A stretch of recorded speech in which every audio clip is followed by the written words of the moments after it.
The place is amazing. It's like an explosion in your mouth. Not the bar and grill I expected. I actually felt like I was in a hospital cafeteria. I ordered steak. Mistake. I'm pretty certain there's a microwave in the kitchen. Quality of food is exceptional. Communications specialist LIANA SUCAR loves the blending of cultures and flavors that you can find at her upscale dining pick. She says the menu is a Peruvian-Caribbean fusion that is sure to please the most discriminating palate. Though the bill may be hefty, she promises the meal will be memorable. It's in Coral Gables and it's called La Cofradia.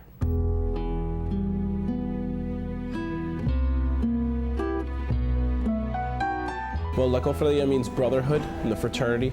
Basically, the location where everyone comes to get together, enjoying food and wine and the company of others. The cuisine here at La Cofradia is Mediterranean fusion with Peruvian influence. Peruvian cuisine is very flavorful and aromatic and colorful.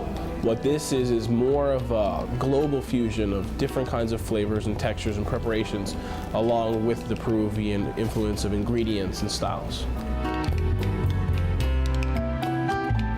The room is very modern, a lot of slate and wood and glass, so it's very beautiful. Right now, it's spaced out of the original design of La Cofradia that was in Peru previously. The painting overhead is the Gran Odalisca by Angers, which hangs in the Louvre, and it's a huge mural that overhangs the entire ceiling. Something that we pride ourselves in La Cofradia is the service, which you can hardly find good anywhere in Miami, and here it really is something to experience. When we talk about great service, it's basically not having to ask for anything. Well, it's the only place to eat in Miami.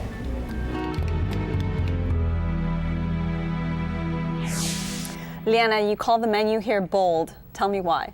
It is. The choices they have, the menu selection is everything from what you would expect at a Peruvian restaurant. You've got your tiraditos, your ceviche, but they also really go above and beyond in terms of the way that they prepare their seafood. It's always fresh, the presentation is impeccable and just beautiful, and they really know how to bring flavors together.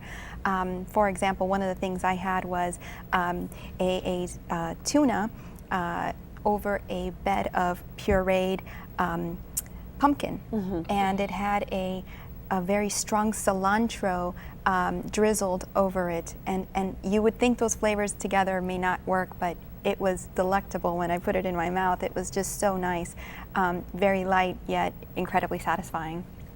Bridget?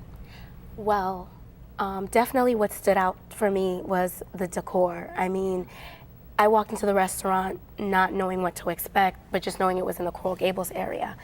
And I basically walked in on an intimate setting. It seemed like every single table had their own lighting. Very theatric. It was personable. The food was delicious. I tried the braised pork for the appetizer. And let me tell you, every bite, we were like fighting over the last piece. And these were chunks. Yeah. It's the braised pork with the grapes, correct? Exactly. It was delicious, but what really got me was how big and succulent the pork was. It was so delicious. Everybody was delicious. Yeah. Doug? Yeah, we really enjoyed it. I think it's just a really fine dining experience, and it's beyond dining. I think the service was great. It was very attentive without being intrusive. The place is beautiful. I mean, I think there wasn't a course that wasn't right on, and Is there something that stuck out for you? we began with a great recommendation that was made by our waiter, which was a octopus salad. It was and it had capers, and my wife had shrimp sauté with pisco, and of course we were taste everything. It goes around, so I had that too. But that was really good. I had a lomo saltado, I believe it's called, and that was just really well done. For people that aren't too familiar with Peruvian cuisine, you have to have, you know, good servers that really sort of take you on a gastronomic tour through the menu. Did they do that for you? Yes, my server, he made great recommendations. When it came to the main course, I ordered the lamb, and he was like, definitely referred that, but also... What did the lamb come with? The lamb came with risotto, and it was it was orgasmic. It was so delicious. Oh my They make good gosh. risotto.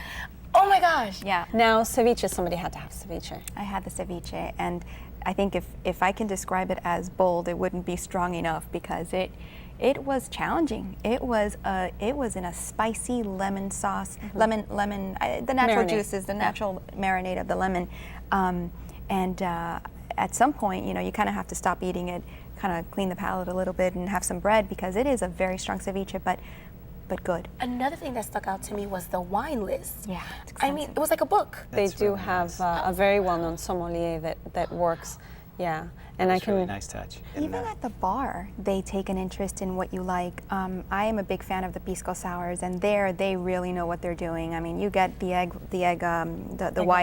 white foam on top, just perfect. And I don't know where I learned this, and you're probably going to think it's crazy, but I put always a little bit of cinnamon on top of mine.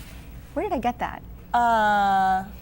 You know what? I think they might do that in Chile, if I'm not mistaken. They changed their piscos a little bit because there is a fight between the Chileans and the Peruvians who actually came up with pisco first. When I ordered mine and I asked them to put a little bit of cinnamon, the couple next to us was like, "What is she drinking?" And before I knew it, the entire bar was having my drink. The way I like it, and it was just a cool experience to see how everybody was enjoying something that I. The next time you go, it's going to be called the LIANA pisco sour, most definitely. Yeah. How about dessert? Goat cheese ice cream? Listen, I've got to interject here. I had that in the past, and that is, in my opinion, the best dessert I've ever had, period. It's goat cheese ice cream, which the flavor of the goat cheese is pretty substantial in the ice cream, but then you get this balsamic vinegar reduction It cuts right syrup into it. all over it, and just the flavors, I mean, that marriage is one made in heaven. Well, now you make me want to go back and try it because I definitely was like, I'll wow. have to go back because it's my favorite restaurant. Did you find value in the food there? I did. You know, it wasn't inexpensive. It was expensive, but that's okay. I mean, for what it was a great night out. I mean, it really for those special occasions and for, you know, I mean, my wife and I went out and had this romantic dinner, and it was just really nice. Well, Liana, Cofradia was your selection. Give us a summary.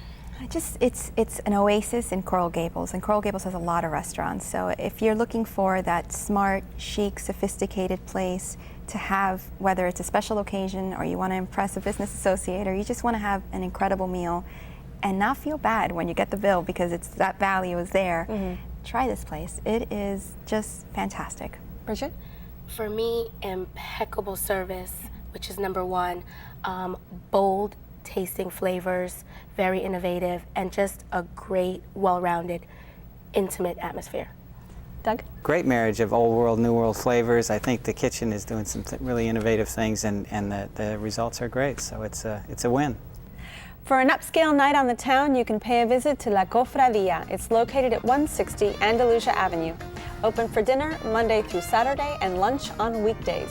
Reservations are accepted, and the average dinner tab without drinks is about $65.